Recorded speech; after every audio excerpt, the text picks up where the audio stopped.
Yeah, There I'm we go. always 8 minutes late, right? Except this time it was 10. Oh, my bad. Yeah, this time I crossed the borders this time. All right, here we are. Classthetics Podcast. I don't know if I'll call this the ninth one, because I recorded one with Rothschild, but it wasn't his Right. channel. I'll figure it out. So here we are with no other than the general himself. I don't know if you mute yourself, but I can't hear you. You want to check your voice? I can't hear you. Oh, can you hear me now? Oh yeah, I can hear you now. Okay. There we go. See a lot of paintings behind you. Yeah, these are mine. I decided that this would be a good backdrop. I like the setup. So, Alex is a certified therapist, finished his master's degree. I known him for over 5 years now. Yeah. He's one of the behind the scenes guys in my life. He's more like a family. I consider you as a brother. I always tell you that. Yes. We've known each other for a while now. We lived together, not as often recently. Yeah. You paint, I paint, you lift, I lift. We're around the same age. We share a lot in common. You wanna tell us a little bit about yourself, Mr. Shoot. Well, yeah, I got my master's degree from Eastern, the tattoo.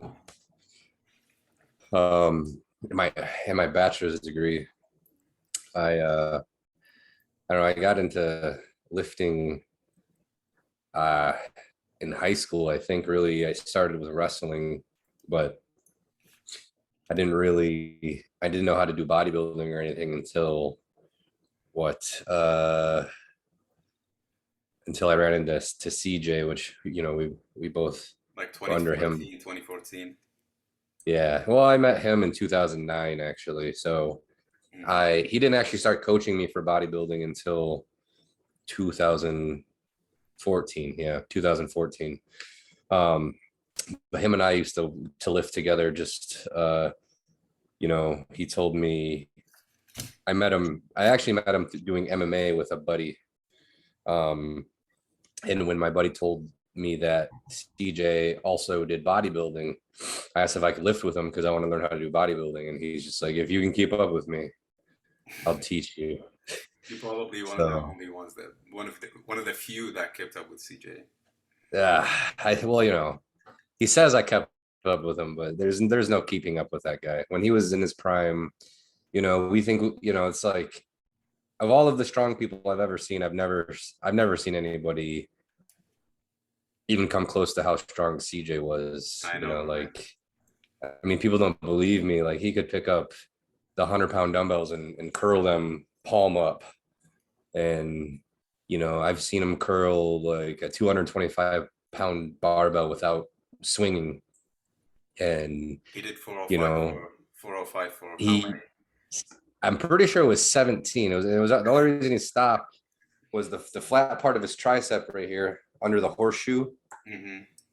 The only reason he stopped is because his muscle tore and he had a big lump. About bench? Yeah, he was benching 405 for 7. And he got he got to the 17th rep and he felt his tricep tear, so he racked it, or else he would have kept going.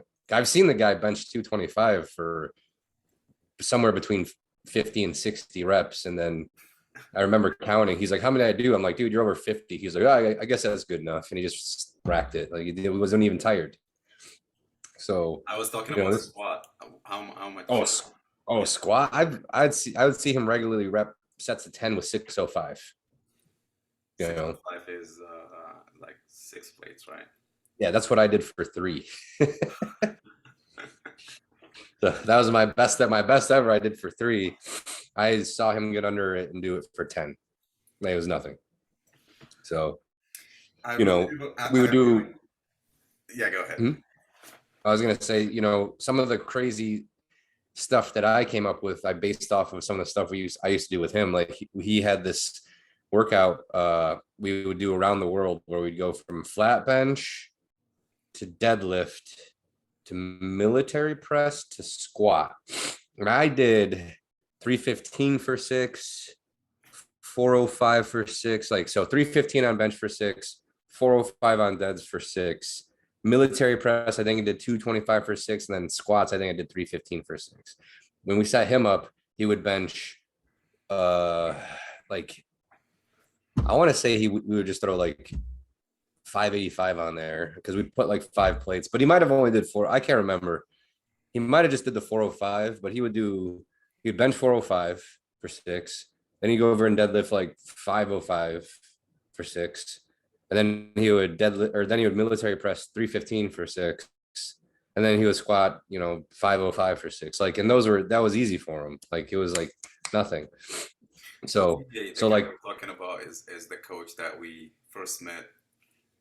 yeah. And I really never get to see him at his peak really. When I joined, it was end of 2016, I want to say.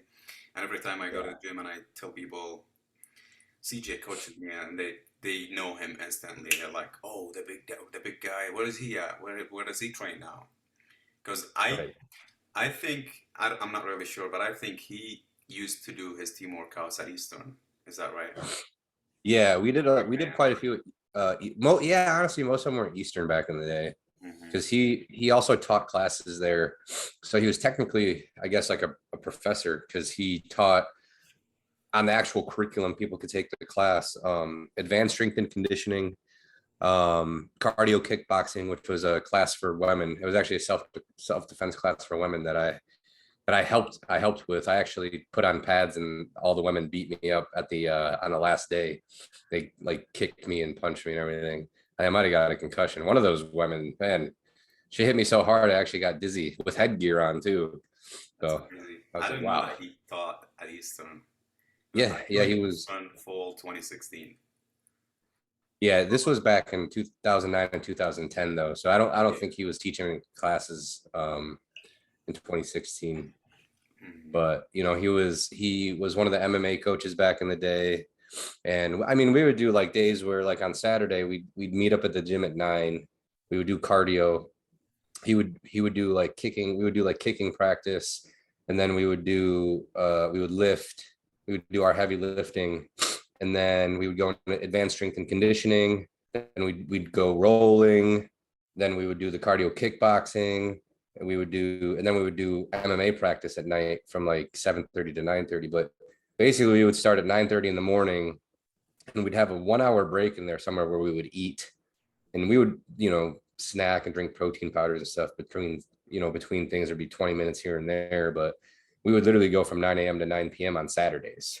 That's So crazy. we were doing stuff 6 days a week. So Mm. um Is that but yeah. where you got your crazy like development Yeah, from training with him? yeah, that's honestly, that's where if I really had to say where I learned how to lift and how to have that intensity in the gym, a lot of it came from training with him. So Mm.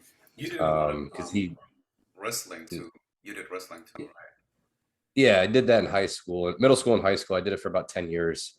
And then I technically did MMA for 2 years, from 2009 to 2011. But I never stepped in a cage and did any actual fighting. I just trained with the MMA team. That Hmm. first year I was just on the team, just training. And then the second year there was mostly, I was just on the team because CJ was one of the coaches. So one of the main coaches too. He's actually, we're talking about somebody who's a pretty decorated martial artist. He went to Russia and competed in the world combat sambo tournament twice. I think he came in second and third. Um, he might have even, I don't know if he went back or not. But yeah, something like that. Second, third, fifth, maybe one time. I don't think he got that low though. But he even trained with Golden Glove boxers to bring up his striking game. And Yeah, um I know some of the stuff, but most of the stories that you're telling, I'm hearing for the first time. So yeah. wrestling to bodybuilding, tell me about it. From wrestling training standpoint, anything that carried out to bodybuilding, any skill that helped you doing the bodybuilding or the powerlifting, because you're more of a powerlifter. Anybody would look at you in the gym. your Yeah, training is powerlifting training, but you look like a bodybuilder at the same time. So anything that right. you did back in the day with wrestling, anything that carried out, anything that helped you that you apply in the bodybuilding. Tell me about wrestling training versus bodybuilding. Um, well, wrestling's mostly cardio, you know. There's a lot of running, a lot of body weight stuff. We in wrestling practice, we do this thing called party time where we would run in place and we'd have to drop down and do push-ups or drop down and do sit-ups, or we'd have to do or we would just like run in place and we do sprawl, where you just kind of like a sprawl is like a defensive thing. Like if somebody shoots in on your legs, you kick your legs back and you kind of bring your elbows down to block them from shooting on you. So they'd be like sprawl. So you'd kind of like basically jump down flat on the floor and then pop back up, sort of like, like a down up. So, but we'd have to do, we'd go through and we'd do, sit-ups, push-ups, sprawling, but we would do that for sometimes like half an hour straight. One time, or not one time, a few times during the week, there was a ramp in the high school that I went to and this really long hallway, and they'd set the timer for 60 minutes and you'd have to run as fast as you could for 60 minutes. And yeah. And, and me being who I am, I would, especially, I think it was my junior or senior year, one of the two, when I got down to like 160 pounds, but I sprinted so much, like I didn't want to stop, and I was wheezing because I have asthma, but I actually passed myself out from running. Let me make sure that I heard this right. You said Yeah. run as fast as you can for 60 minutes, not 60 Yep. seconds. No, 60 minutes. You're just running. Yeah. You're supposed to go as fast as you can for that whole 60 minutes. And you do that for And wrestling that's training? Yep. Yeah, that's what we did for wrestling. Yep. Yeah. Probably So because of your cardiovascular system and endurance, right? yeah. I remember going to the doctor one time, probably in the middle of or towards the end of wrestling season, and the nurse asked me if I was okay because my resting heart rate was like 48 or 46. That's where I'm at right now. Yeah, oh, mine's not there right now. Nas told me that his watch has been waking him up because his heart rate has been dropping to 30s when he's sleeping. Oh wow. Nas? Nasser. Oh wow. Yeah, well, I can see it for him. Jeez. Yeah. Well, it's a good thing. It's called the athletic bradycardia or something like that. It is a positive thing. It tells you that your cardiovascular system is relaxing. Efficient. All right. So you did bodybuilding shows. You did a show. You prepped for several shows, but you end up doing one, really, right? Yeah, unfortunately, 2020 wasn't a good year. Although I probably could have jumped in. Basically, in July, I could have jumped in any show I wanted to do. I'm still mad at you. Yeah. Well, I'm mad at myself, but it only counts if you hit the stage. But at the same time, I still prepped and got into really good shape. So. So the one bodybuilding show you did, you got first. Well, so I got first in the novice. So the bodybuilding show I did was actually back in 2016, and it was, I think, the Western, and it was actually pretty big. So in the open class, there was 9 people. I placed 4th out of the 9. But in the novice divisions, there was actually 3 novice divisions. There was so many guys. There was 3 novice divisions. So I won my novice division and actually did an overall, and then I beat the 2 other guys from the 2 other divisions. So out of the novice classes, I think I placed first out of like, I think close to 20. So, and then at the open in your first show, that's a big thing. Yeah, 4th out of 9. So like that's the other thing too, that people's like, the people are like, well, I placed 3rd at my first show. It's like, well, yeah, there's only 3 guys. So I placed 4th out of 9. So I don't know. That's the one thing that I kind of kicked myself in the butt, so that I didn't step on stage in 2020. I should have just pulled water and stepped into whatever show that was that weekend. I remember that one day you came by when I lived in Ann Arbor. we had a conversation and you showed me your midsection and I was like, Alex, you gotta do it next week, next Saturday. Just pull water and go flex. You're gonna win. And you're like, I want to do the one next. There was another show that you wanted to do after, right? Like 2 weeks after. Yeah, and it got canceled. And it got canceled. Yeah. Yeah. That's crazy. So, but yeah, it kind of sucks when you do all that prepping and then, with everything that was so unpredictable, and then it just didn't happen. And then, then I decided to take some time off. So, but if you manage to get in that kind of mood in the prep, because I remember you were chill that time prepping in 2020. You weren't pushing anything crazy. You're not killing yourself. Yeah. You've been flexible. You're like landing smoothly, cruising into the show. If you manage to get there, you probably can do 3-4 shows at the same season because you're not stressed out. You seem like it's a breeze. Yeah, it was. Yeah, that was actually comparing what I did in 2020 to 2016, and I was significantly bigger. I was easily 15 pounds heavier in 2020 than I was in 2016. But it was still tough, but it wasn't as bad as 2016. It was definitely more laid back. Mm-hmm.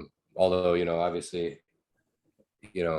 some people would say that I was grumpy, but I wasn't as grumpy as I was in 2016. I can say that for sure. So it gets easier. It doesn't get any easier. You just get more used to it as you prep more. But anybody who's listening who's done a bodybuilding show, who lived with a family, they know what we're talking about. Yeah. Yep. Yeah, no, it's it's like once you get into the routine, once you just really what it is just getting used to the diet and the food. And I don't know, once you become okay with just kind of eating some basic stuff, like, I've learned how to cook better throughout the years. So that would, make it easier. Oh, excuse me. But overall, like, as long as you have things to keep your mind off of what's going on, like, back then I was actually in 2020, I was taking 9 credit hours in grad school and working full time at the homeless shelter I worked at the time. So I was actually pretty busy. So I had a lot of things to distract me. And I think that was sort of part of the reason it was a little bit easier. I had other things to sort of focus my mind on at the time. And so the food, it was just like, and everybody at work's like, why do you eat ground beef and rice every day? I'm like, oh, that's just what I eat, So, I agree it was with you. Being busy is, for me at least, being busy it makes me more productive, makes me stick to my training, to my meals, to everything. My sleep cycle gets better. I don't know how people manage to have a totally free routine and they build it from scratch to just train. It's really hard.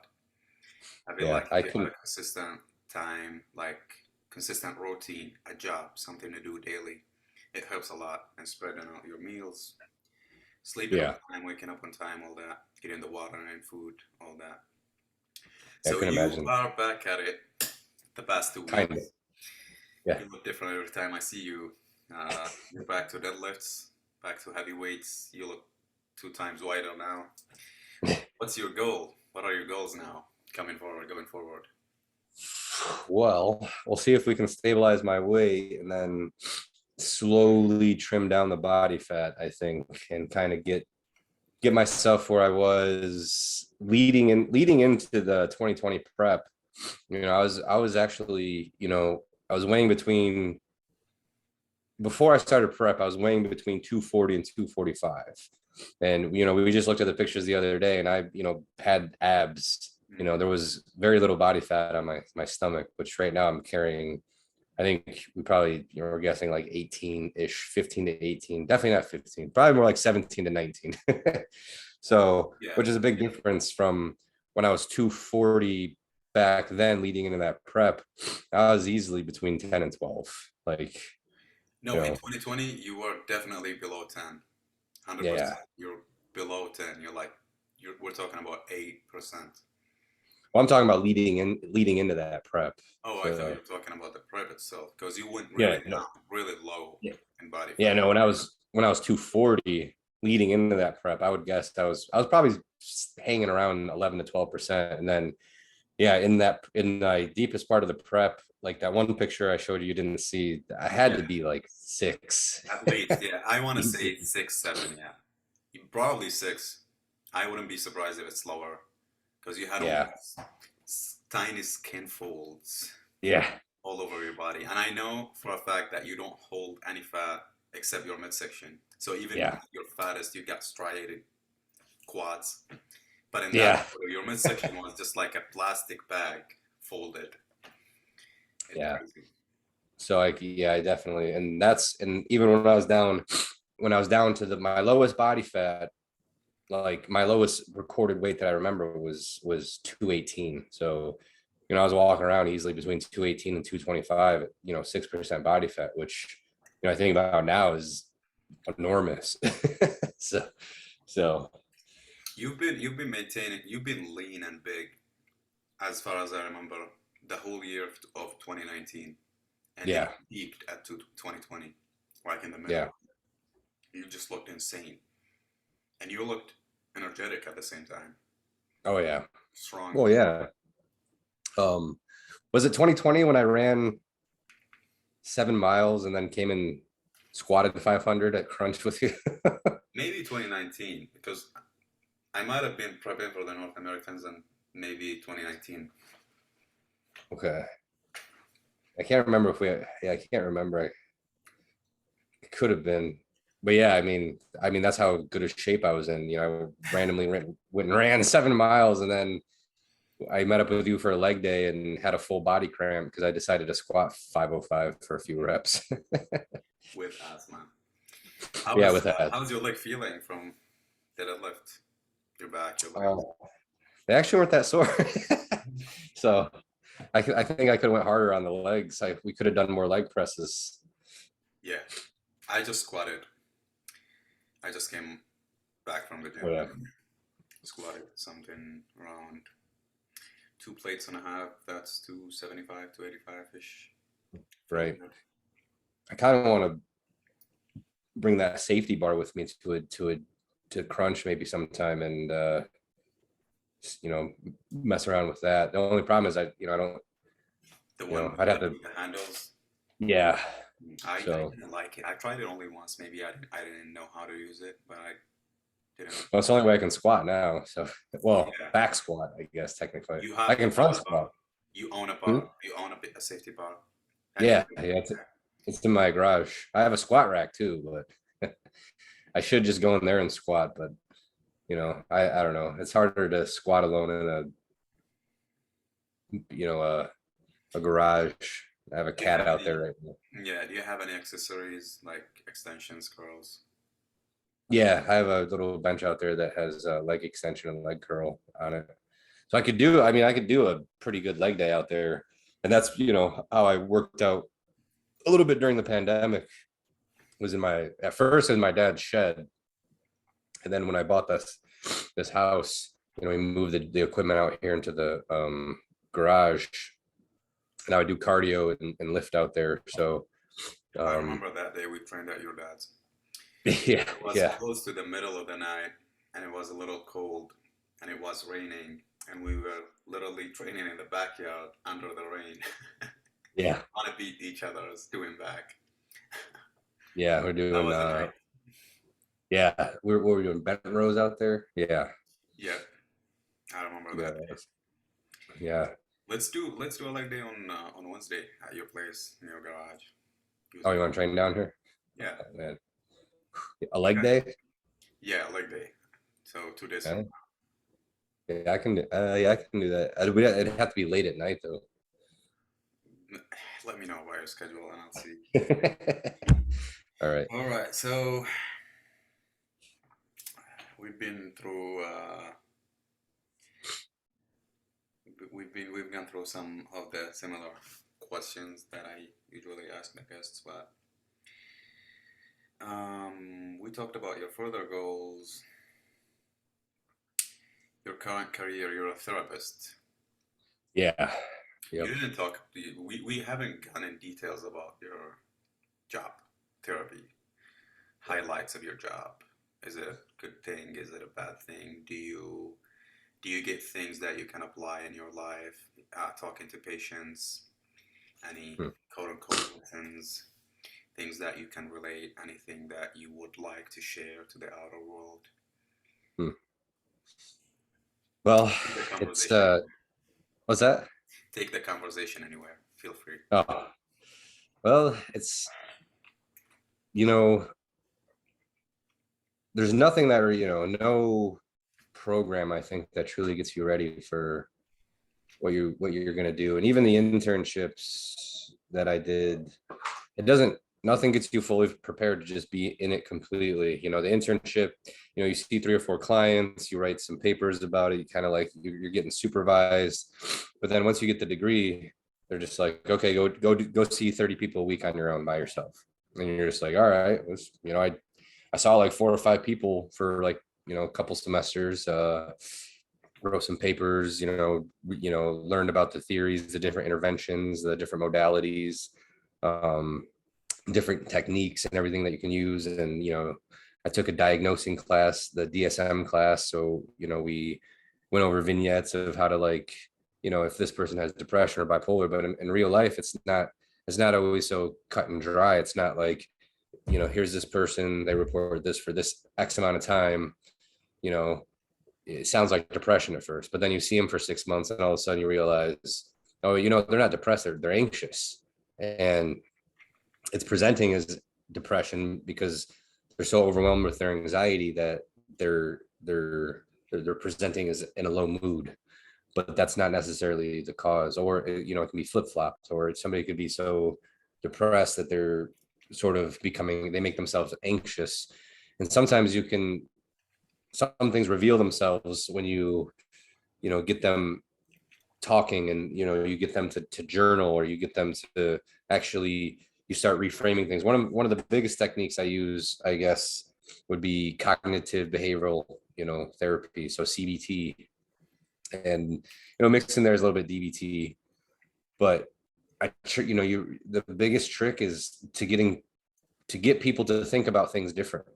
People get stuck in like these mindsets, which I find myself getting stuck in my own mindsets. And I think one of the biggest challenges of my job with who with the life that I've had and things like that is I'm constantly realizing the errors in my thinking. And there's this constant battle, this, and it's not even just subconscious, it becomes conscious, because you do things in your normal life where you're like, man, like that wasn't good, like that was not, like, well, if I was like going to, if a client came to me and was like, hey, I did this, I'd be like, why the hell did you do that, what were you thinking? And then I think about it, I'm like, well, I did that though, what the hell was I thinking? So one of the biggest challenges is feeling competent enough to even sit with these people and listen to them, and then offer them solutions to like the way that they're thinking, or their problems with relationships, or trauma or anything like that. But then sort of missing those things in my own life, and it becomes this weird battle of feeling like I'm even the right person to even do the job. So Which you is a know good thing. It's really good to break through that perception and putting yourself in the client's perspective, and right, you kind of look at yourself, as you said. You ask him, why did you do that? But then you go back to yourself and reflect, and you're like, I did that. right. It's a good place to be in. So you're kind of constantly bettering yourself, working with the clients. That's actually a good thing.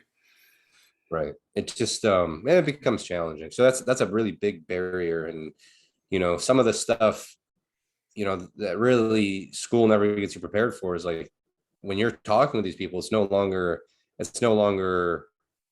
uh, I don't know how to say, not that my internship was fake, but or that what I learned at school is fake. But once you're sitting with these people and you're their therapist, you're the licensed person, It's like like the it's open real. ocean.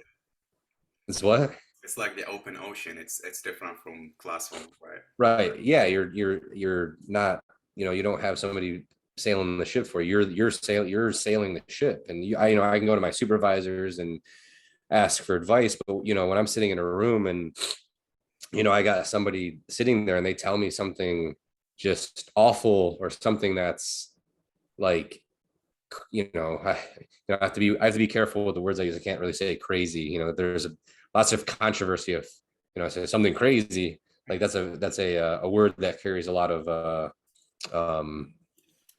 what's it called? Stereotype. Yeah, stereotypes and weight and stuff. But so I don't know. But that's the only word that comes to mind. But when somebody tells me something shocking, maybe there we go. And I'm just like, whoa. Some of these stories I hear are emotional and deep and make me realize that these people that I'm seeing they're deeply damaged. And we live in a society that hasn't got, almost, at least here in the United States, I suppose, I'm seeing more and more that and even in myself too, I've recognized this, that we're not even prepared for some of the things in life that shouldn't be as hard as they are for people here. And I'm not saying that to say that anybody's necessarily weak, but we're not equipped the same way that I feel like people were a long time ago. We don't have that toughness. And I say that even for myself too. Like sometimes I reflect and I think like, there are things that I've been through and there are things that I experienced that I've faltered. And I think about it and I'm like, why couldn't I handled that better?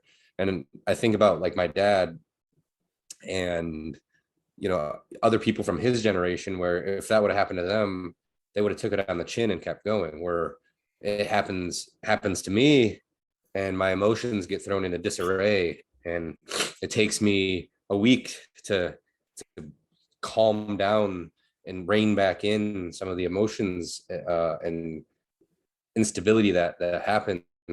And and it's hard. And then when you recognize that too, it's hard not to like kick, it's hard not to criticize yourself too. And that's a big thing. Yeah, part of me Even, yeah, go ahead. yeah, I was gonna say, even, I see it with clients too. It's like, man, give yourself a little bit of credit. Like at least you're figuring this out. At least you're recognizing it and figuring out how to deal with it in the future. But then when it comes to me too, we're we're our own worst critics. And I'm really hard on myself. And sometimes that gets me into trouble because, I beat myself up so much to the point that I end up doing the thing I don't want to do because I'm so hard on myself that it's like it becomes a self-fulfilling prophecy. It's like, well, you're an idiot, so da da da da, and then I go do something stupid. So it's like, you know, It becomes know, reality. exactly. I was gonna say we all talk about the new generation being smooth and not being tough enough, and we're part of it. We can't deny Right. that. And part of me wanna blame the social media. I don't know how to direct my conversation, but I feel like we are not living in the world we are. And you're one of the few people that really self conscious about the media, the social media, and you're pretty thoughtful in the human behavior and how they change easily, and how the social media has been kind of controlling people in a sense. You've been off social media for a while. How did that feel? It helped a lot. I think if I was on social media, I'd probably be worse off, than I am now. But yeah, I haven't had Facebook in over a year. I think I deleted Facebook in 2020, I think. Or no, 2020? I don't know. It's been at least, maybe it was 2021, but it's been over a year because I know I deleted it sometime in March, April, or May of either 2020 or last year in 2021. And I also ended up deleting Instagram, which I recently just got back, and I'm being more, meaningful with, what I post, and I'm not doing all the hashtags and stuff like that as much. And if people want to follow me, they'll follow me. But I'm just kind of posting the things that I want to post. I'm not posting specifically to cater to any audience or to cater to what I think people want to see. You know, I'm in a way just using it as, you know, what I think it is, or what I think it could be is a digital photo album. You know, you It's know, whatever you make it. It can be a weapon. It can be a weapon to your arsenal, and it can be a weapon against you. So oh, right. if you're for me, for example, if I am an athlete and I'm involved in bodybuilding and being fit and being healthy and all that, and I follow people that do that, and every time I open my phone, I see these stuff that makes me feel like I want to make it to the next level. I want to level up. I should be doing better than that. On the other flip coin is, if you look at it and start comparing your life with other people's life, and whatever they have in their social media is just a filtered life or kind of an illusion, more of it, Right. and that can reflect back on you, and you're like, I'm miserable. My life sucks, and the weapon is facing you now. So it's whatever you take it. You can take it as a documenting, as you said, the photo album of your best lifts. You can take it as a business tool, as an inspiration tool, and you can literally make it ruin your life, I think. Yeah. Oh yeah, I was gonna say, I think one of the, you know, one of the things that I've seen since I've sort of been back to, and I saw a little bit on Snapchat, um, is the fitness, like bodybuilding, and I guess the fitness industry in general. Because, you know, when I got into bodybuilding, when I really started, you know, I was interested in 2009, 2010, and then I got into it in 2016. I feel like it wasn't as big even in 2016, six years ago, as it has become in the last probably 3 or 4 years. I think I really started seeing a shift, I want to say, in like, I'd say around 2019. I think I saw the biggest shift. Um, you know, when things became about, you know, posting and like getting followers, and like people realize that social media could be used as a tool in the fitness industry to like make money, right, and to get popularity and, you know, things like that. And one of the outgrowths of that I've seen is just like this toxic gym culture, you know, and some of the toxic culture that exists in the fitness industry of, you know, making fun of people who don't look, who aren't ripped, who aren't at the gym, you know, trying to have a six pack and, you know, have big arms and, you know, be strong or do crazy workouts or, you know, things like that. And I think it detracts from, you know, even like bodybuilding, because bodybuilding, you know, it's a sport, but as much of a sport that it is, it's equally an art form. And I think, at least in my opinion, the art side of it is so much more important than the sport side of it. Because in all reality, like, sure, we're athletes because we go to the gym and lift, but at the end of the day, we get on a stage and we present a sculpture to the audience. We're not power lifters. Yes. They're, you know, and people are going to really, you know, they won't want to hear this, but, you know, in a way, power lifters in a way are more athletes when it comes to performing their sport, because they actually show up, they perform lifts in front of judges. Not only do they have to perform the lift correctly, you know, no matter what, you know, league they're in, they have to perform the lift correctly. So they have to practice that part of it. But they also have to be athletic to actually do the three lifts. And I think they get 3 attempts per lift usually. So, you know, you got to have some sort of athleticism to do that. Whereas bodybuilding, you know, yeah, you have to have athleticism to chisel your body and to create this thing that you're going to present. But once you step on stage, and, you know, posing can be tiring, but it's not the same as getting under 600 pounds and squatting it in front of judges.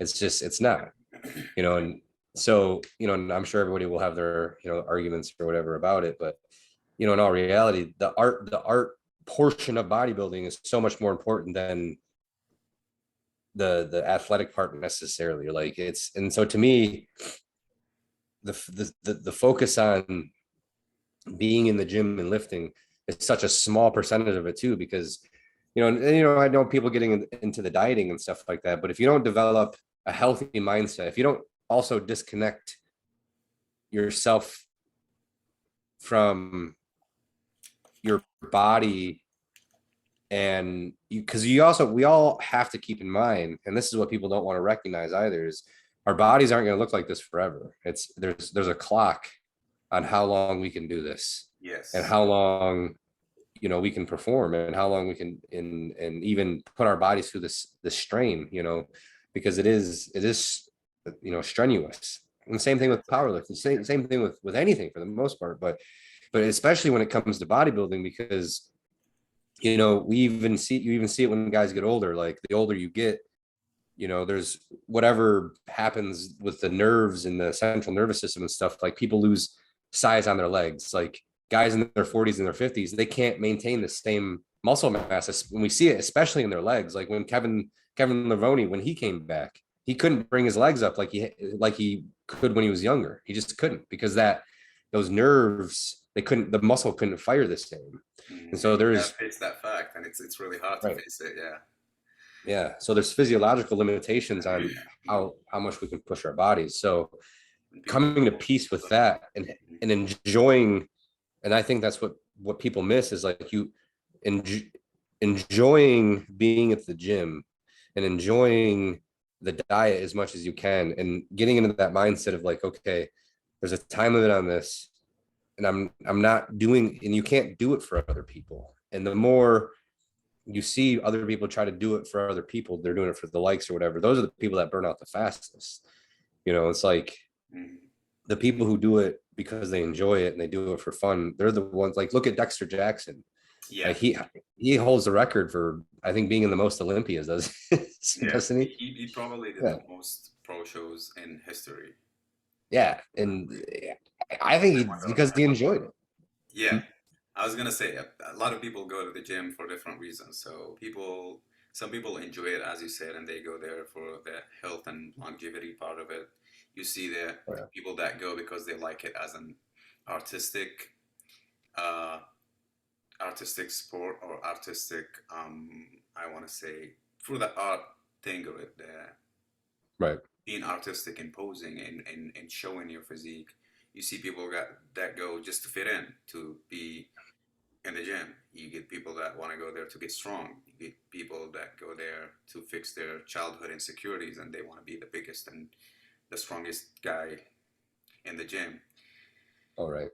Out of these all these reasons, or probably there's more reasons that we didn't touch on, but what do you think that kept you the most in the gym? Is it because you let everything go there and it's your therapy session, or you enjoy it, or you just want to get big, or more of a bodybuilder? What do you think that one thing that kept you the most going to the gym, even in your worst days?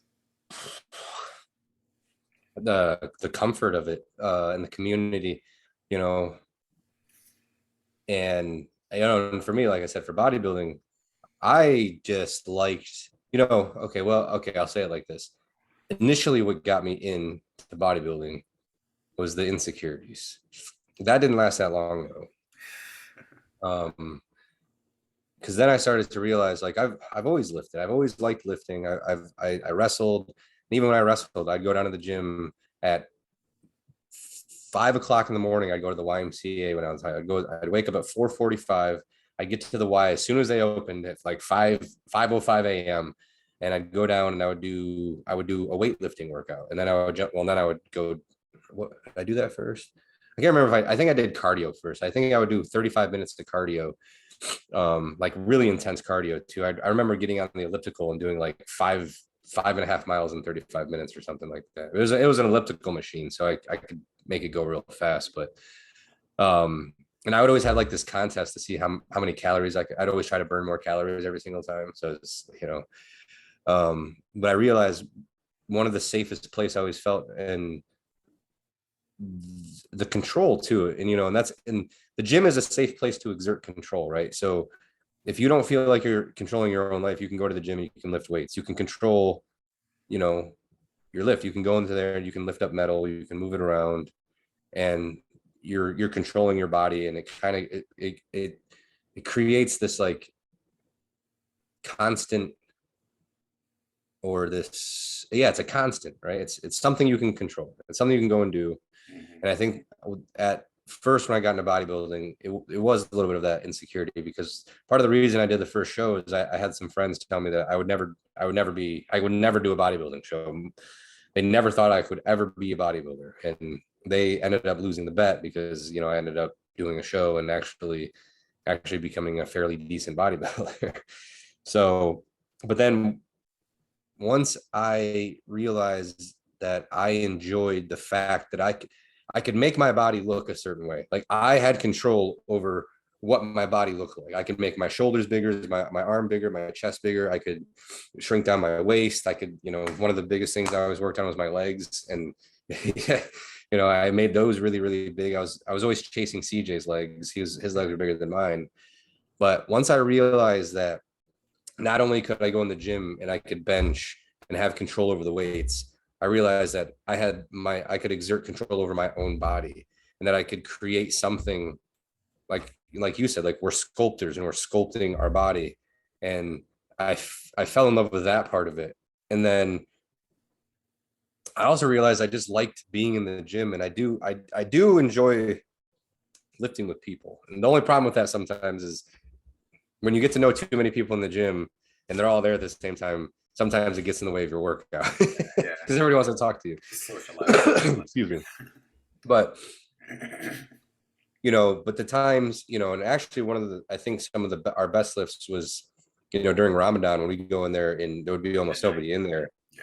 And we would talk a little bit. I think maybe the first exercise, you know, we kind of like, it was like our warm-up exercise. We kind of talk, but through that middle part, that bulk where we were doing like the heavy squats or the heavy, you know, leg press or something, you put your headphones in, I put my headphones in, and for 30 to 45 minutes, we were just going as hard as we could, you know, just, and then, you know, once we'd get into like the accessory stuff, you know, we slow down a little bit and we talk a little more, but, you know, it's like, that's going in there and draining all of my energy and getting out everything, any frustration I had, you know, any anger, any sadness. Like you said, you know, you'd always see me go to this place. Yeah, and you know, close your eyes and go crazy.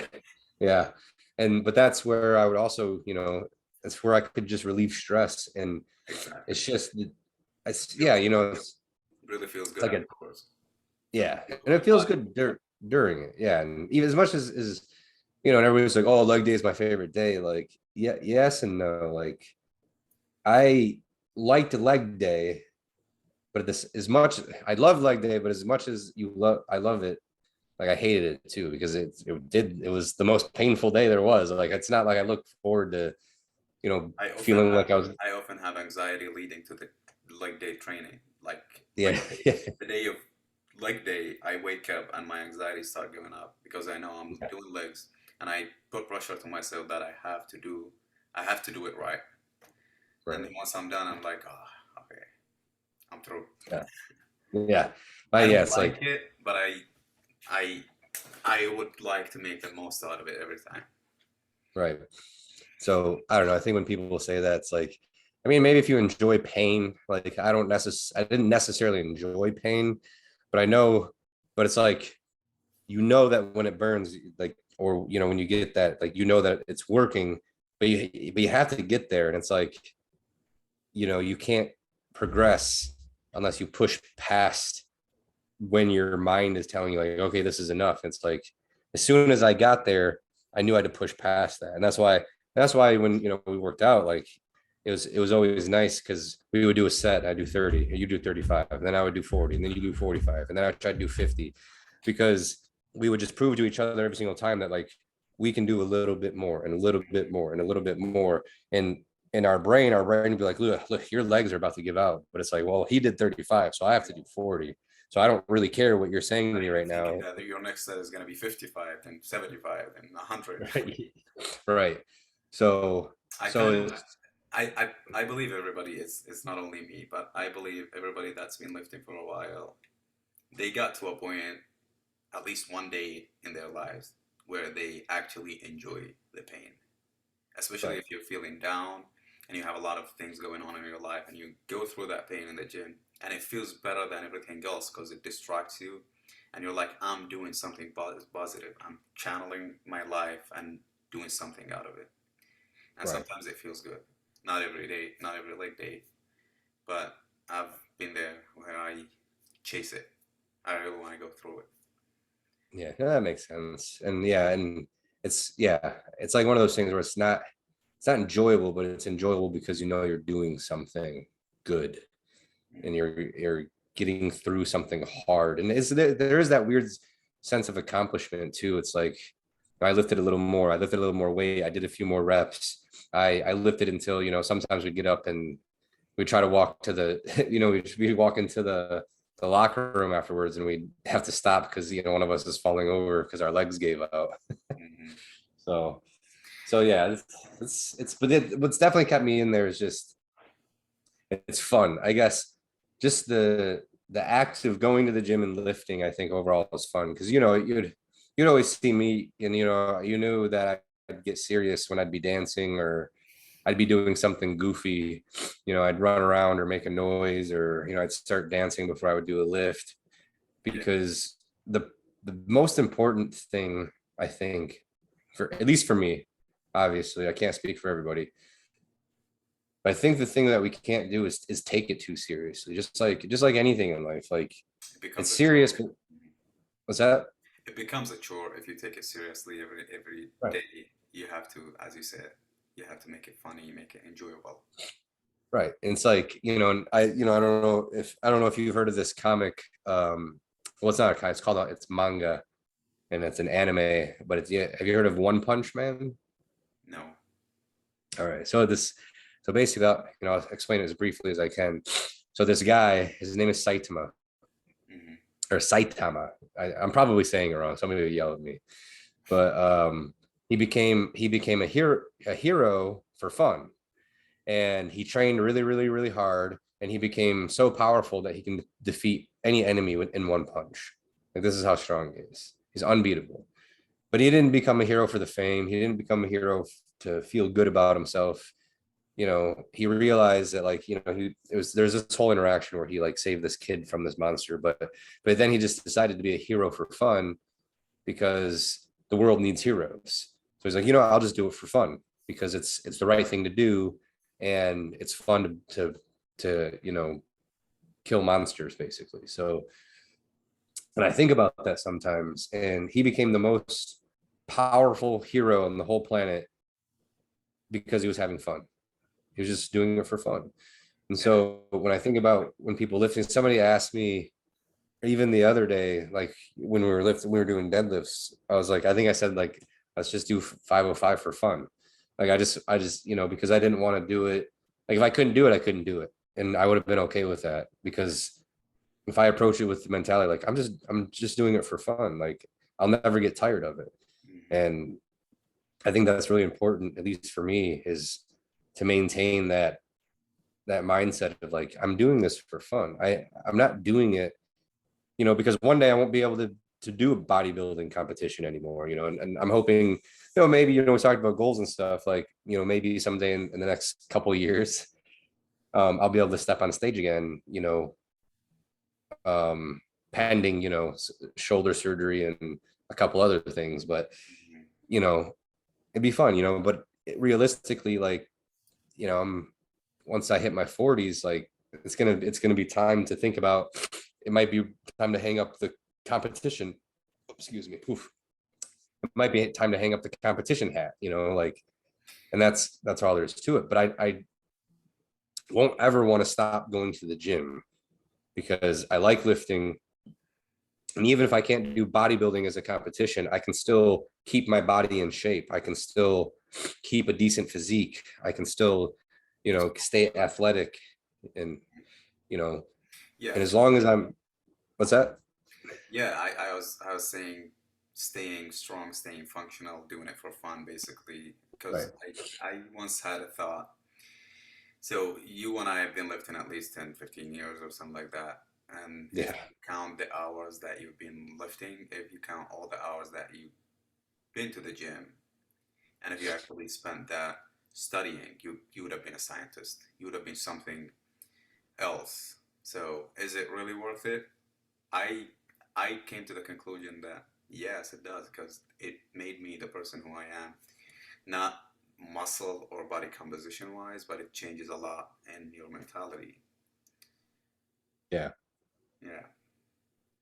Yeah. I mean, I have also spent a lot of time going to school too. So it's like, and that's the thing too, people, and I think if you're serious about it too, when you think about some of the guys that are real serious, they're not just going to the gym either. They're like, look at Jay Cutler, like he's dedicated time to his business, Hmm. into a bunch of, I mean, a lot of it revolves around the fitness stuff, but he's putting a lot of time into other things, building a Yeah. business, a brand. Balance. Yeah, does he own Atomics, the shoe company?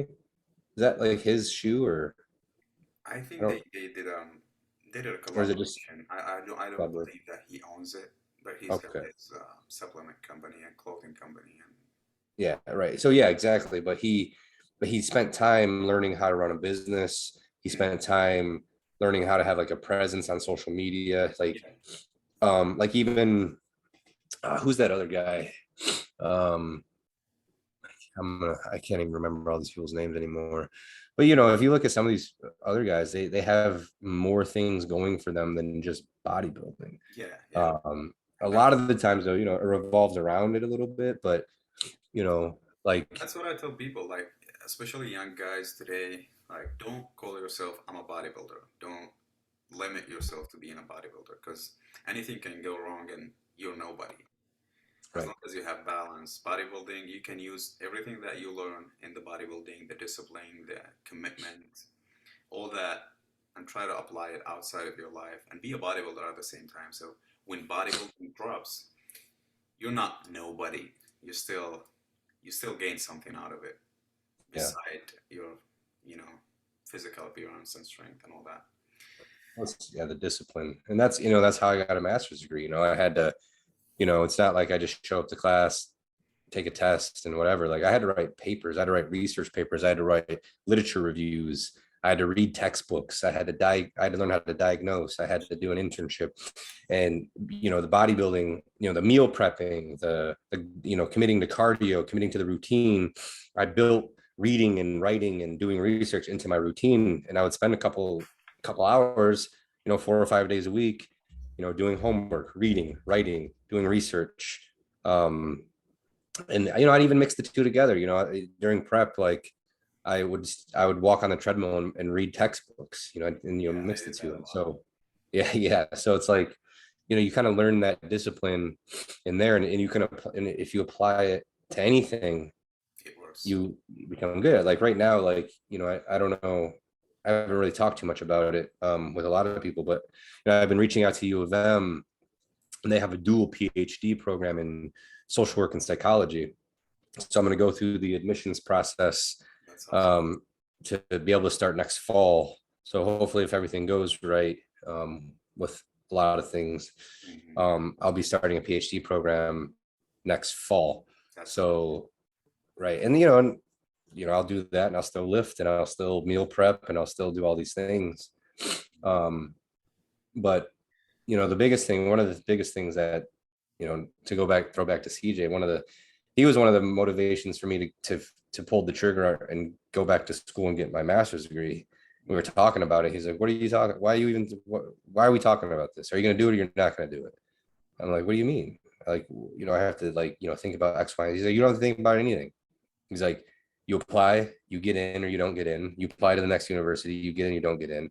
He's like, answer me a question. I was like, "What's the question?" He's like, in the next 2 years, like they're gonna pass no matter what, right? I was like, well, yeah. It's like, so what are you gonna do? You're gonna sit around and do nothing for 2 years, and then in 2 years be like, oh, I should start my degree, or you're gonna apply, get in somewhere, and even if you take one class at a time, if that's all you can do in 2 years, you'll be 5 classes closer to getting your degree. Yeah. Or if you can take 2 classes, you'll be that many classes. So he's like, the time is going to go by no matter what. Hmm. So you can either sit there and talk about what you're going to do for 2 years, Yeah.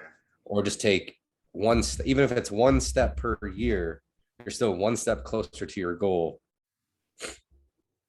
uh, at the end of however long it takes. It's like even reading a book. Like people think it's like, well, I don't have time to read a book. Okay, read a page a night. If you read one page a night for the whole year, one page, that's it. You could read one book a year, which is one more book than you would have read, because most people don't even read at all. So you said time is running anyway. This actually brings me back to the conversation we had in the sauna 2 days ago with Adam. Oh yeah. Time is the most important thing that we know that we have in this life. But what's more important than time is attention. Like if you actually use your time. Yeah. That's pretty thoughtful. What are you drinking? Wine? Just some juice. Some juice? I thought you were drinking wine without inviting me. Anyways, before we wrap up, just to the younger guys out there, I know a lot of the followers are people in their teens and 20s. Oh yeah. What's one thing that you would advise yourself if you met yourself 10 years ago? Like if you met Alex in 2012 or maybe earlier, what's one thing that you want to really, if you get the chance to go back and do differently in general? That's a tough one. I mean, there's a lot, but honestly, when it comes to lifting, slow down. Slow down. It's not a sprint. And I think that's one thing. CJ even mentioned is, it isn't a sprint. It's a marathon. If I would have slowed down, with my lifts, even, just even specifically, if I would have slowed down with my lifts and learned a little more control and slowed down and paid attention to like my injuries and did a little more recovery, I wouldn't be dealing with this shoulder that I have no cartilage in at this point, and I did some, some pretty cool stuff. I think my memory is getting bad and I wish I had all the videos, but I'm pretty sure I shoulder pressed either 130-pound dumbbells or 150-pound dumbbells at one point. Which at the time was a terrible idea because my shoulders were messed up. I pushed through injuries so much that I wore all the cartilage out of my shoulder. So it's like, slow down the lifts, learn, control the weight, Ryan yells at, he yelled at me all the time for this, and I should have listened to him. And I'm sure he loves hearing that. But, if you can't control the weight, like there's no reason in doing it. You're increasing your risk of injury. You're not even activating the muscles the same way that you could. And, there's a time and a place for cheat reps. Don't get me wrong. I'm sure there are people with sticklers like, well, it's cheat reps. Well, yeah, there's a time and a place for that. But if your first 2 reps aren't controlled at all, and you're doing 6 crazy out of control reps, you're just hurting yourself. And I did a lot of that because I wanted to be strong. And there was that draw to be the strongest guy. And because I had some natural strength to begin with, like I was like, oh, I can get stronger. I'm just going to lift and lift and lift. And, if I would have slowed down, I would have got as strong as I got, but I would have got there safer. But definitely, slow down, don't jump into just, a lot of guys want to jump into chemically altering their body. They want to jump into, doing crazy diets or doing crazy things. It's like, do one thing at a time. Learn how to lift, learn how to diet, learn how to prep for a show, then start adding the more complicated stuff. Then, the alterations or enhancements. Then, maybe some of the more specific dieting or, more of the specialty lifting or, anything else. But, learn the basics. They're important. And some of the most important things are water, sleep, recovery. Like, you can't build muscle if you're not hydrated. You can't build muscle if you don't have enough sleep. And you can't build muscle if you're injured. Like, those are some really important things that people overlook. Most people are obsessed with, lifting and then, dirty bulking and, all this other stuff. But it's like, if you can't even follow a basic diet, you're not going to be able to bulk very well, and you're not going to be able to prep very well, because as tight as your diet needs to be during prep, your diet has to be pretty tight when you bulk too. Like I learned that the hard way. The first time I got up to 260, it was really in all reality, a pretty reckless diet. I was doing some, reckless dieting, and I was, pretty worse for the wear. I was way more chubby, carried way more body fat.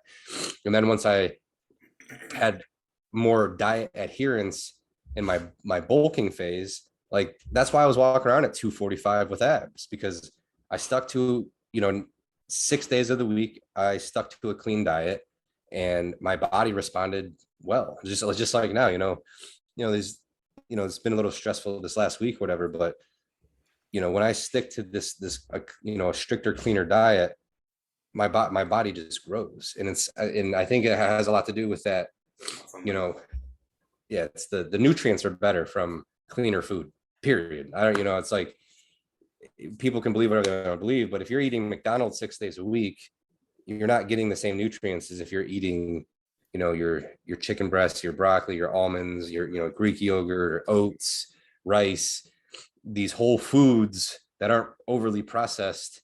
You're getting more out of it than, cheeseburgers and pizza and, even if it's the same macros, yeah, it's not the same. It doesn't have the same effect. Right. So yeah, I would definitely tell myself, slow down, learn the basics, get sleep, and drink a lot of water. Basics, proper foundation, solid foundation, proper application, and respect the time, give it the time, slow down. And I want to add to it, be someone out of the bodybuilding world, do something else for your life. Yeah, have a reason to be. Whatever you learn in bodybuilding, try to apply it somewhere else. Well, thank you so much, Alexander, the General. Thank you for your time. That was a deep, thoughtful conversation. We're gonna have you for more of these. Maybe next time we get Ryan on. Yeah, we should get him on here. All right. Well, thank you so much, and you guys have a good night. You